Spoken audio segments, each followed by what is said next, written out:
Hello students, welcome back to the online class. This is the third and the last part of the chapter, absorption by roots. In this part, we are going to cover all these topics. First of all, absorption of water and minerals by the root, then path of absorbed water, then mechanism of water absorption, then ascent of sap, and lastly mechanism of ascent of sap. Okay, so let's begin. First of all, transport of water in plants. Water में plants में जो water का transportation होता है वो किस दो process से होता है, दो स्टेप्स में डिवाइडेड होता है. The first step is absorption of water.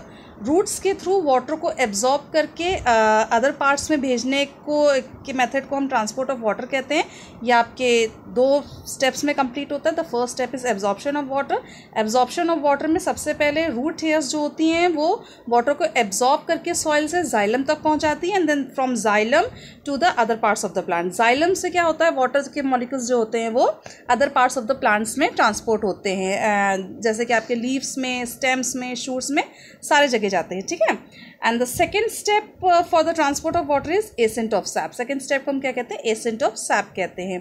Ascent of sap में जो वाटर के मॉलिक्यूल्स होते हैं वो अपवर्ड डायरेक्शन में मूव करते हैं. ठीक है भाई, सॉइल से रूट ने एब्जॉर्ब कर लिया, but upward direction in leaves तक, जो सबसे टिप ऑफ द प्लांट होता है, वहाँ तक जाने में उसको काफ़ी ज़्यादा फोर्स की ज़रूरत होती है, काफ़ी ज़्यादा एनर्जी लगती है, and that process is called as ascent of sap. इसमें क्या होता है कि इसमें हम पढ़ेंगे किस तरीके से वाटर जो होते हैं वो अपवर्ड डायरेक्शन में यानी अपोजिट डायरेक्शन में मूव करते हैं. क्यों? क्योंकि ऊपर की तरफ में किसी चीज़ को अगर हम पुल कर रहे हैं तो उसमें काफ़ी ज़्यादा एनर्जी जो होती है वो आपकी लग जाती है. ठीक है. And that process is called as ascent of sap. Okay, so path of absorb water. Next आपका क्या है, किस तरीके से वाटर एब्जॉर्ब होने के बाद में कैसे किस पाथ के थ्रू जो होता है वो जाइलम तक पहुंचता है, हम इसको पढ़ेंगे. ठीक है. हमने पहले देखा कि फर्स्ट स्टेप क्या था हमारा, water of absorption of water था. ठीक है. इसमें हमारा सबसे पहले क्या था, रूट हेयर से जाइलम तक जाने के लिए जो पाथ होता है वो कैसे कैसे वाटर के मॉलिक्यूल्स रूट हेयर से जाइलम तक जाते हैं. We are going to study all this things in this slide. Okay. First of all, water moves into epidermis through root hairs. ठीक है. रूट के जो रूट हेयर्स होते हैं वो सबसे पहले वाटर को एब्जॉर्ब करके सॉइल से एब्जॉर्ब कैसे करते हैं, through the process of osmosis. ठीक है. वाटर के मॉलिक्यूल्स किसके थ्रू एब्जॉर्ब होते हैं, ऑस्मोसिस के थ्रू मूव करते हैं ना, सेमी परमिएबल मेम्ब्रेन के से. ठीक है. तो वाटर के मॉलिक्यूल जैसे ही ऑस्मोसिस के प्रोसेस से रूट हेयर एब्जॉर्ब करते हैं तो दे टुक दैट वाटर, वो वाटर को कहाँ लेके जाते हैं, टू द एपिडर्मिस. सबसे पहले रूट हेयर्स की जो एपिडर्मिस होती है वहाँ वाटर जाता है. ठीक है ना. Then after that from epidermis it reaches to cortex. The second layer of root hair is called as cortex. आप अगर रूट हेयर का सेल देखेंगे तो सबसे पहली लेयर जो सेल की होती है रूट हेयर की वो आपकी एपिडर्मिस की होती है. तो सबसे पहले वाटर एपिडर्मिस के पास जाता है. Then after that it reaches to cortex. उसके बाद जो लेयर होती है, जो सेल्स पाए जाते हैं वो कॉर्टेक्स होते हैं. ठीक है. तो कॉर्टिकल सेल्स के पास में जाते हैं, and after crossing the cortical cells, जैसे ही वाटर के मॉलिक्यूल्स उन कॉर्टिकल सेल्स को क्रॉस करते हैं, दे रीचेस टू एंडोडर्मिस. वो कहाँ पहुँचते हैं, आपके एंडोडर्मिस के. ठीक है. Then third layer of the cells of root hairs is called as endodermis. Endodermis के पास वाटर के मॉलिक्यूल्स पहुँच गए. एंडोडर्मिस में आपके जो सेल्स होते हैं उन्हें हम एंडोडर्मल सेल्स कहते हैं. ये आपके दो तरीके के होते हैं.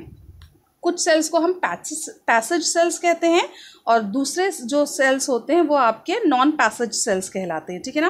पैसेज सेल्स जो होते हैं वो आपके एंडोडर्मिस से प्रेजेंट होते हैं, and they are specially modified to transport the absorb water. वो क्या करते हैं, एब्जॉर्ब वाटर को जो कि एंडोडर्मिस तक पहुंचता है वो वाटर को क्या करते हैं, आगे की तरफ में पास करने के लिए हेल्प करते हैं. ठीक है ना. These endodermal cells are called as passage cells. हम इन्हें पैसेज सेल्स कहते हैं. ठीक है. तो ऐसे सेल्स जो कि जो वाटर ट्रांसपोर्ट होकर के आ रहा है उनको आगे की तरफ में पास ऑन करते हैं, तो दो cells are called as passage cells. ठीक है ना.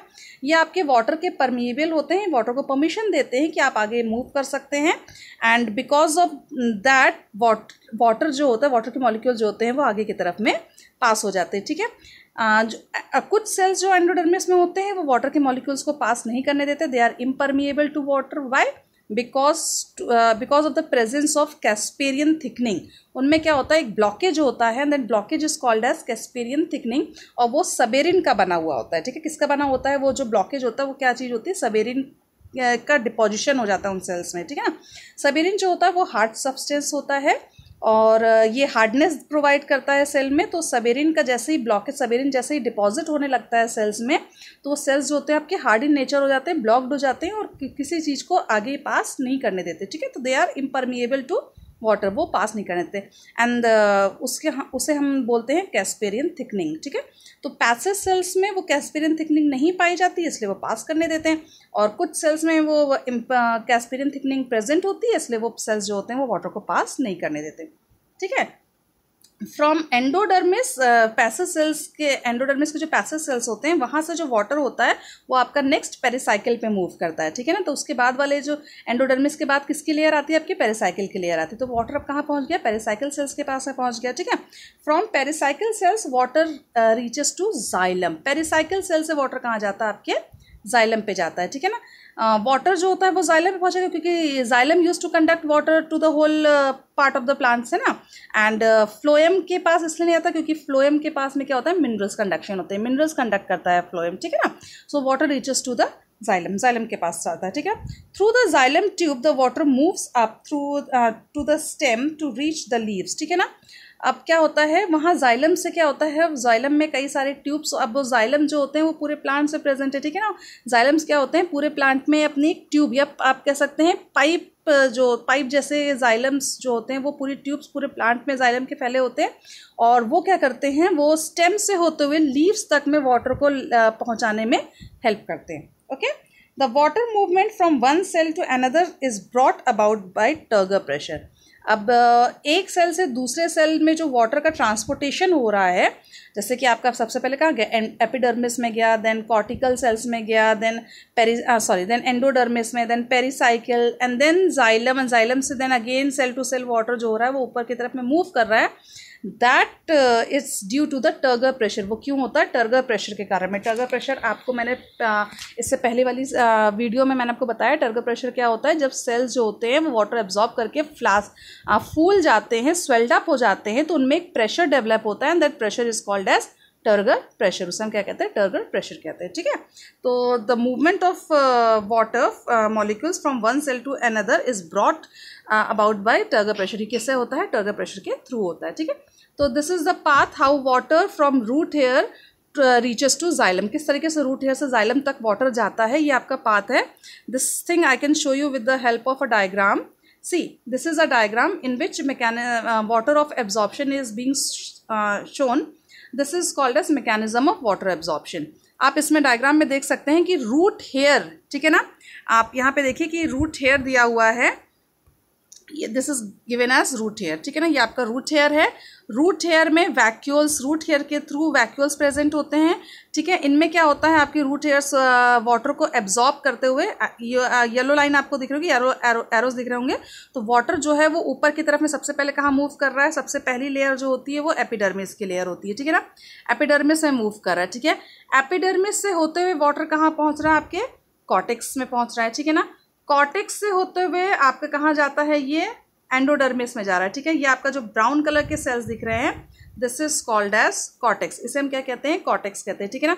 तो कॉर्टेक्स के सेल्स जो होते हैं वो इरेगुलर होते हैं, एक शेप में नहीं होते हैं। तो वाटर जो होता है एपिडर्मिस से कॉर्टेक्स में जा रहा है, देन कॉर्टेक्स से ब्लू कलर के आपको सेल्स दिख रहे होंगे, these are called as endodermis. इसे हम क्या कहते हैं, एंडोडर्मिस कहते हैं, ठीक है ना। एंडोडर्मिस में आपके दो तरीके के सेल्स होते हैं, पैसिव सेल्स होते हैं, नॉन पैसिव सेल्स होते हैं, ठीक है ना। पैसिव सेल्स के थ्रू वाटर जो होता है वो कहाँ जा रहा है, आपका जाइलम में। कहाँ जा रहा है, आपका जाइलम में जा रहा है, ठीक है ना। दिस पर्पल सेल्स आप देख सकते हैं, पर्पल कलर के जो सेल्स हैं ये आपके क्या हैं, जाइलम में। तो वाटर कहाँ पहुँच गया, आपका जाइलम में पहुँच गया, ठीक है। तो this is the path how water के मॉलिक्यूल्स रूट हेयर से जाइलम तक पहुँच रहे हैं, ठीक है। एंड दिस होल प्रोसेस, ये जो ट्रांसपोर्टेशन है वाटर का रूट हेयर से जाइलम तक में, this is called as active transport, sorry passive transport, जिसे हम क्या कहते हैं, पैसिव ट्रांसपोर्ट, ठीक है। So the passage of water molecules from root hairs to the xylem is known as passive transport of passive transport of water, ठीक है ना, इसे हम क्या कहते हैं, पैसिव ट्रांसपोर्ट, ठीक है। अगर दूसरा आपका क्या होता है, एक्टिव ट्रांसपोर्ट होता है। एक्टिव ट्रांसपोर्ट में क्या होता है, मिनरल्स का ट्रांसपोर्टेशन होता है। जो आपके मिनरल्स होते हैं जो सॉइल से आयंस या सॉल्ट्स के फॉर्म में जो मिनरल्स एब्जॉर्ब करते हैं रूट हेयर्स, उनको सेम इसी पाथ से सबसे पहले एपिडर्मिस में, देन कॉर्टेक्स में, देन पैसेज एंडोडर्मिस में के पैसेज सेल से, then they reaches to phloem. कहाँ जाते हैं, फ्लोएम में जाते हैं, ठीक है। This whole process is called as your passive transportation process. दोनों का एक्टिव पैसिव का दोनों सेम होता है। ओनली थिंग इज कि पैसिव में हम वाटर का एब्जॉर्प्शन करते हैं एंड एक्टिव में हम क्या करते हैं, मिनरल्स का एब्जॉर्प्शन होता है, ठीक है। और मिनरल्स जो होते हैं वो आपके फ्लोएम में रीच करते हैं और जो वाटर होता है वो आपका जाइलम में रीच करता है। ओके, तो लास्ट डेस्टिलेशन दोनों की अलग अलग होती है, ठीक है। I hope this thing is clear to you how water is moving from root hair to the xylem. Okay, the next is methods of water movement, ठीक है। अब वाटर का जो हो रहा है, वाटर तो आपका मूव कर रहा है, आपने पूरा देख लिया कि कैसे वाटर रूट हेयर एब्जॉर्ब करता है उसको ऑस्मोसिस के हेल्प से, ठीक है। और अगर मिनरल्स होंगे तो रूट हेयर किसके हेल्प से एब्जॉर्ब करेगा, डिफ्यूजन के रूप से, डिफ्यूजन के हेल्प से, ठीक है। डिफ्यूजन जो होता है वो आपके सब्सटेंसेस को एब्जॉर्ब करता है, मिनरल्स को, आयंस को एब्जॉर्ब करता है, ठीक है। और ऑस्मोसिस जो होता है वो सिर्फ वाटर के मॉलिक्यूल्स को एब्जॉर्ब करता है, ठीक है। तो एब्जॉर्ब करने के बाद में आपका क्या होता है, वाटर जो होता है वो आगे की तरफ में जाइलम या फ्लोएम तक वाटर या मिनरल्स जो होते हैं वो बढ़ जाते हैं, ठीक है। पर इसके बीच में कई सारे सेल्स आए हैं। अब जैसे कॉर्टेक्स सेल्स हो, कॉर्टिकल सेल्स हो गए, देन पेरिसाइकिल के सेल्स हो गए, देन एंडोडर्मिस हो गए। इन सब में सेल्स के थ्रू जो वाटर का मूवमेंट होता है वो ईजिली नहीं है कि जैसे मैंने आपको बताया कि यहाँ से वहाँ जा रहा है, वहाँ से वहाँ जा रहा है। This is not so easy as it is looking, okay. तो वाटर मूवमेंट जो होते हैं वो दो मेथड से होते हैं इन पूरे प्रोसेस में। फर्स्ट मेथड को हम कहते हैं apoplast and the second method is called as Symplast. Apoplast में क्या होता है, the movement of water through cell wall and intercellular space. जो मूवमेंट होता है वाटर का through cell wall and intercellular space, आप ये डायग्राम में देख सकते हैं कि जो ब्लैक लाइनिंग दी हुई है this is called as cell wall. इसे हम क्या कहते हैं, सेल वॉल कहते हैं। आप सब देखिए पूरा ये ब्लैक लाइनिंग्स जो दी हुई है this is called as cell wall, ठीक है। तो वाटर जैसे ही मूव करता है, suppose here the water is going, ये रूट हेयर से वाटर जा रहा है।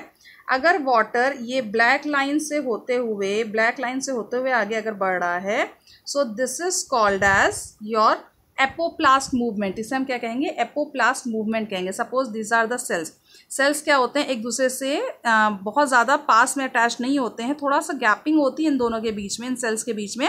तो अगर वाटर जो है वो सपोज यहाँ से वाटर मूव कर रहा है, ये आपके सेल्स को टच करते हुए, सेल वॉल को टच करते हुए जिनके बीच में जो इंटरसेल्यूलर स्पेस, इनके बीच में जो स्पेस है इस तरीके से मूव कर रहा है। ये देखिए इस तरीके से मूव कर रहा है। सपोज यहाँ से ऐसे मतलब सेल के अंदर नहीं जा रहा वाटर, ठीक है। सेल के अंदर एंटर नहीं कर रहा वाटर, सिर्फ बाहर ही बाहर मूव कर रहा है। सेल के वॉल को टच करते हुए उनके स्पेसेस, उन दोनों के स्पेसेस के बीच से मूव कर रहा है। तो that is called as apoplast movement. इसे हम क्या कहते हैं, एपोप्लास्ट मूवमेंट कहते हैं, ठीक है। And the second one is symplast. If water moves through the cell, अगर वाटर एक सेल से फिर दूसरे सेल पे, फिर then third cell, then fourth cell के अंदर एंटर करके आगे की तरफ में जाइलम तक पहुंच रहा है, that movement of water is called as symplast. इसे हम क्या कहते हैं, सिम्प्लास्ट कहते हैं, ठीक है। सो अगर वाटर का मूवमेंट सेल के वॉल से होते हुए बाहर जा रहा है तो that movement of water is called as apoplast. और अगर सेल के अंदर वाटर के मॉलिक्यूल्स जा रहे हैं तो that movement is called as symplast, ठीक है।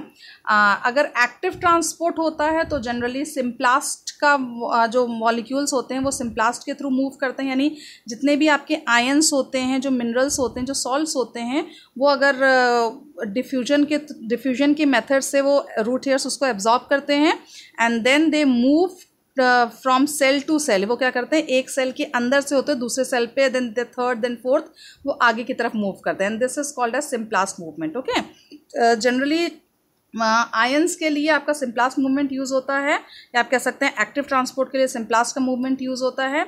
And for water molecules generally apoplast का मूवमेंट यूज़ होता है, या आप कह सकते हैं कि एक्टिव ट्रांसपोर्ट के लिए, सॉरी पैसिव ट्रांसपोर्ट के लिए आपका एपोप्लास्ट का मूवमेंट, एपोप्लास्ट मेथड जो होता है वाटर के मूवमेंट के लिए वो यूज़ होता है, ठीक है।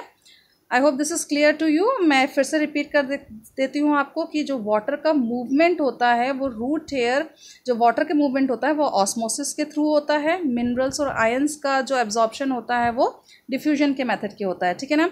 देन वो जो मूव करते हैं वाटर के मॉलिक्यूल्स, वो अगर सेल टू सेल, अगर सेल के अंदर से मूव कर रहे हैं तो that movement is called as symplast, और अगर सेल के बाहर ही बाहर वो जा रहे हैं तो that movement is called apoplast. Okay, अगर मिनरल्स एब्जॉर्ब हो रहे हैं, रूट हेयर्स एब्जॉर्ब कर रही है और अगर सेल टू सेल जा रही हैं तो वो सिम्प्लास्ट होगा, और अगर सेल के बाहर जा रही हैं तो वो एपोप्लास्ट होगा, ठीक है।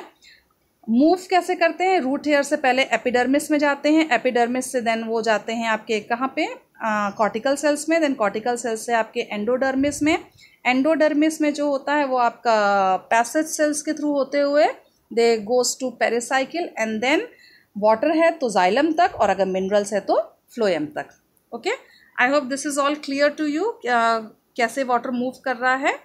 So this is all about, this was all about absorption of water, and now हम सेकेंड स्टेप में पहुंचते हैं एसेंट ऑफ सैप में। एसेंट ऑफ सैप से पहले हम सैप देख लेते हैं कि what is sap. Sap is the dilute solution of water and minerals ions absorbed from soil which moves upward from root to various parts of the plant, ठीक है। तो सैप क्या होता है? SAP is the dilute solution. Dilute किसे कहते हैं? जिसमें ज़्यादा अमाउंट में वाटर और कम अमाउंट में मिनरल्स हो, ठीक है ना। तो जो ऐसा सॉल्यूशन जिसमें बहुत ज़्यादा वाटर है and little bit of minerals या आयंस प्रेजेंट हैं, that is called as sap. उसे हम क्या कहते हैं? सैप कहते हैं। वो कहाँ से एब्जॉर्ब किया जाता है?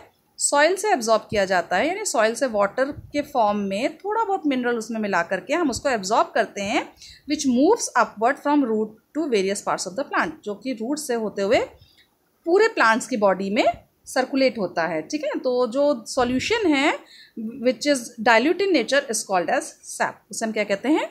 सैप कहते हैं, ठीक है।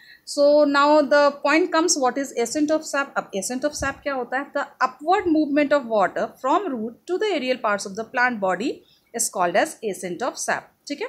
तो रूट हेयर से पूरे प्लांट बॉडी के एरियल पार्ट्स तक में वाटर के मूवमेंट को हम कहते हैं एसेंट ऑफ सैप। और वो सैप यानी वो वाटर कैसा रहेगा? डाइल्यूट इन नेचर रहेगा, यानी ज़्यादा अमाउंट में water and little bit of minerals, वो कैसा रहेगा? आपका डाइल्यूट फॉर्म में रहेगा, ठीक है। This is also called as translocation of water. Ascent of sap को हम ट्रांसलोकेशन ऑफ वाटर कहते हैं। Translocation means transportation, okay.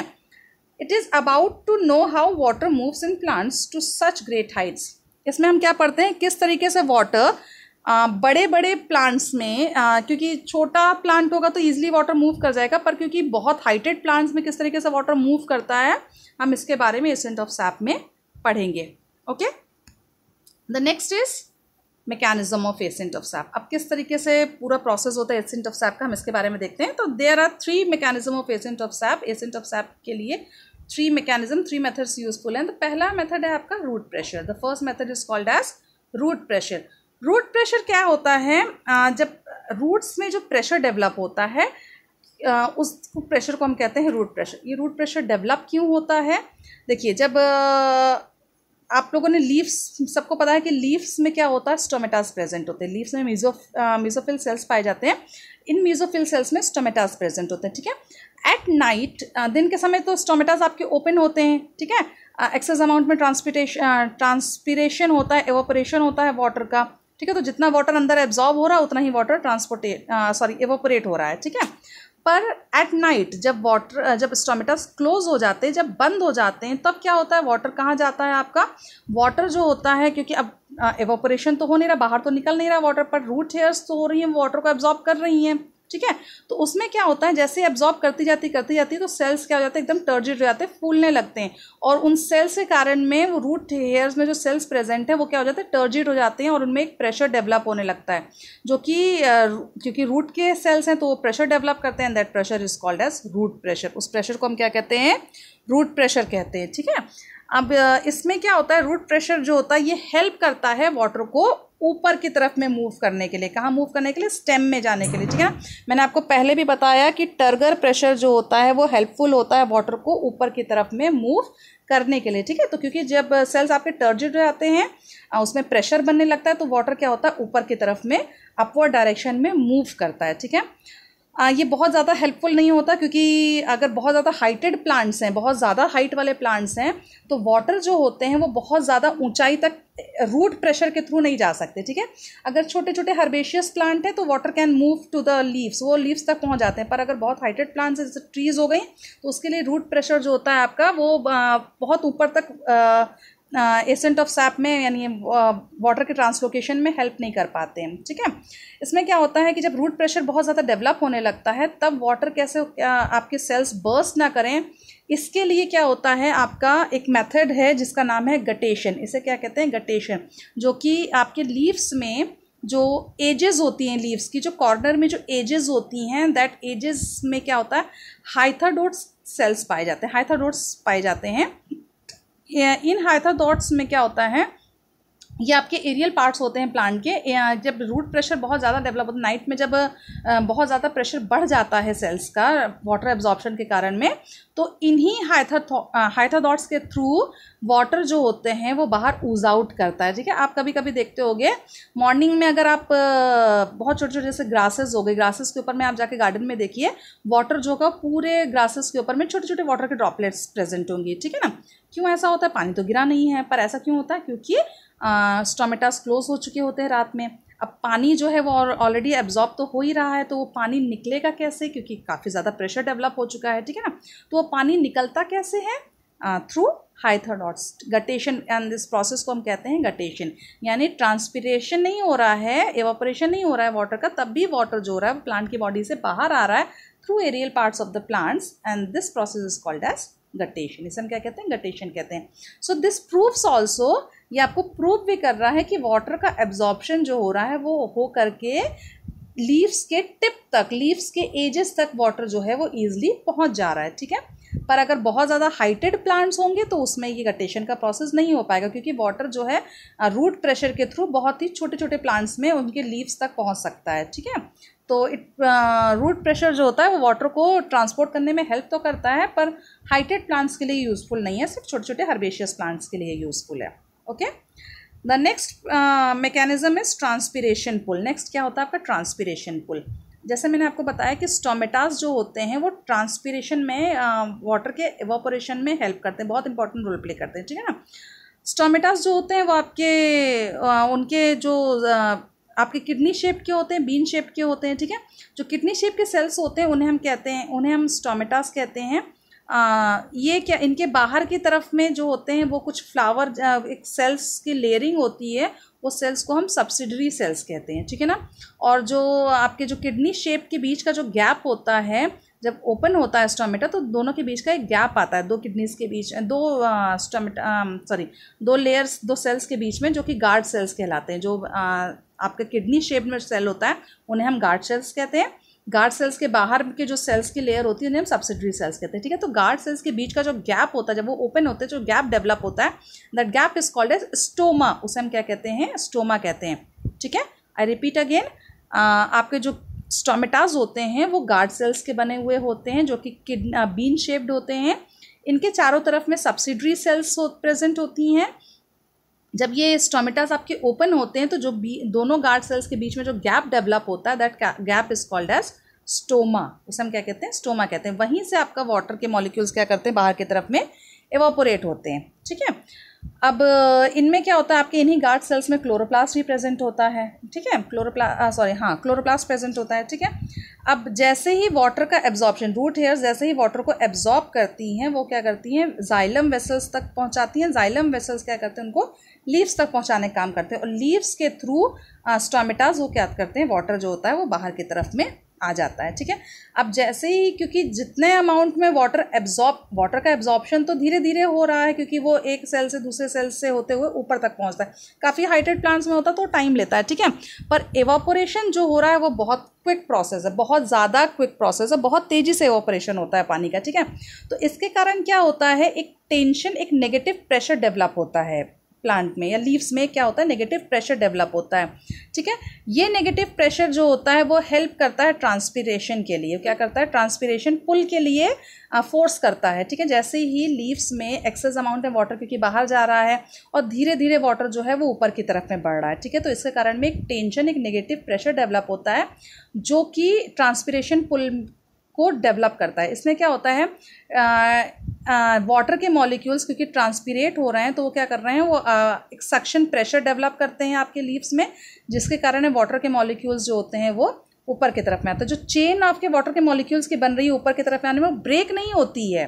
क्या हो रही है, वो ब्रेक नहीं हो रही है, सिर्फ थोड़ा सा ऊपर मतलब ऊपर की तरफ में उठने लगती है जल्दी जल्दी। जो कि धीरे प्रोसेस हो रहा है वो थोड़ा सा क्विक प्रोसेस में चेंज होने लगता है, धीरे धीरे जल्दी जल्दी ऊपर की तरफ में उठने लगती है। ठीक है, अब ऊपर की तरफ में उठने के लिए वाटर के मॉलिक्यूल्स में कोई मैग्नेट तो लगा नहीं कि किस तरीके से ऊपर उठ रही है। तो ये जो होता है आपका upward movement of water molecules, जो चेन डेवलप हो रही है, जो चेन बन रही है, वो चेन जो होती है वो एडिशन और कोहेशन के कारण में बनती है। ठीक है ना, जो चेन डेवलप हो रही है उसको हम क्या कहते हैं, वो आपका जो प्रोसेस होता है वो एडिशन और कोहेशन के कारण होता है। एडिशन किसे कहते हैं, it is the attraction of water molecules to the wall of the xylem.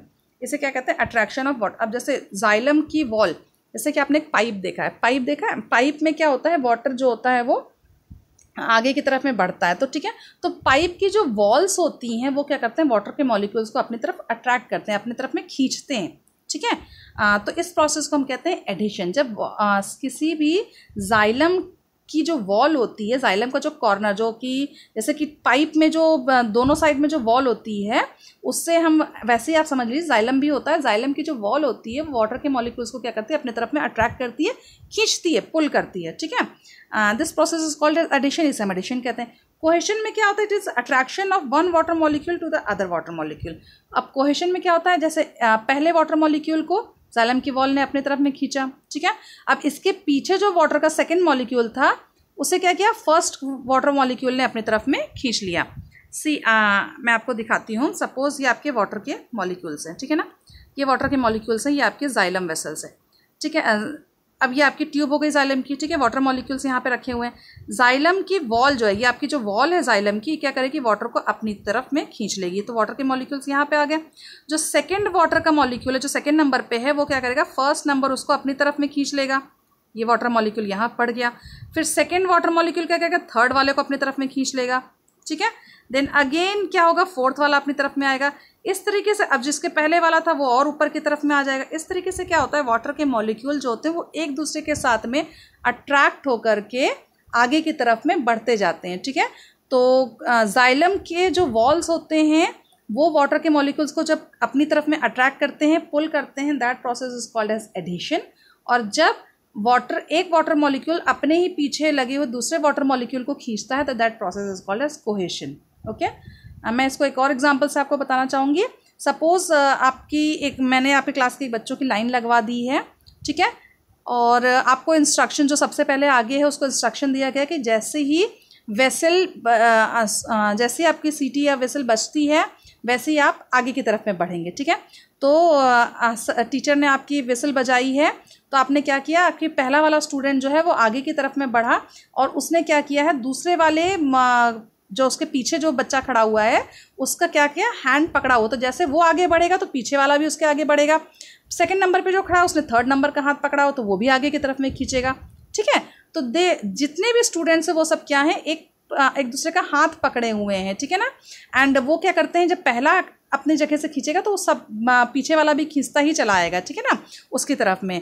तो दैट जो हाथ से हाथ का कनेक्शन है ऐसे ही वाटर में होता है। एक वाटर का दूसरे वाटर के मॉलिक्यूल्स के साथ में हाइड्रोजन बॉन्ड के साथ में दोनों वाटर मॉलिक्यूल्स क्या होते हैं, जितने वाटर मॉलिक्यूल्स होते हैं वो एक दूसरे के साथ में किसके साथ जुड़े होते हैं, हाइड्रोजन बॉन्ड्स के साथ में जुड़े हुए होते हैं। और जैसे ही पहला वाला वाटर मॉलिक्यूल को जाइलम वेसल अपनी तरफ में अट्रैक्ट करके खींचेगा वैसे ही सारे के सारे वाटर मॉलिक्यूल्स उनकी तरफ में खींचे हुए चले आते हैं। ठीक है, so this is called as transpiration pull.